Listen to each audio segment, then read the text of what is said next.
There are 30 Canadian communities across all 10 provinces of Canada that are participating in a Stand With Ukraine initiative. There are many freedom protests happening across the country, but for one group, a different fight for freedom took precedent on Sunday. As the U.S. places troops in Europe and reports that an attack could be imminent, while 100,000 Russian troops line the Ukrainian border, those in Winnipeg wanted to show their stance against a Russian invasion. To show that it's not acceptable, it's important to send that message. And it's also important because of the increased risk to the security of Ukraine and globally. It's so important for me to be here today to show solidarity with Ukraine, to show Ukraine and the world that Winnipeg and the Ukrainians in Winnipeg care about Ukraine and are very concerned. Russia is big enough as it is. It's the biggest country in the world. It should lay off of Ukraine. They just want to be a free country. They don't want war.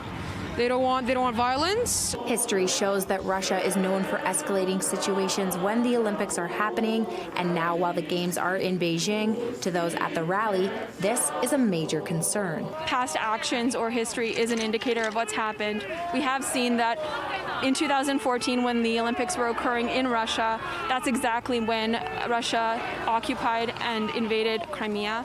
It seems to be a pattern. It seems to be something that Russia does like to do when the world's attention and the world's eyes are directed somewhere else entirely. It's very concerning because there's been a long history of aggression from Russia, and that they've amassed so many troops on the border is worrisome.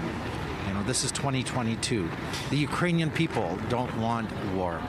The Russian people don't want war. Those at the rally in Winnipeg showed their support for Ukraine and asked the same of the Canadian government. Canada is doing a fair job, but it should be doing a little better to support Ukraine. I think it's disappointing to not only our community but our friends in Ukraine that Canada has not yet joined our allies in providing weapons for Ukraine. The Canadian people are clear in their support for Ukraine to have the right to defend itself, and the time for Canada to do so and assist Ukraine in doing that is now. With the situation as it is, there seems to be only two possible outcomes to those watching from Winnipeg. If Russia stops fighting or stops posturing for fighting, you know, there would be no war. But if Ukraine stops fighting, there'll be no Ukraine.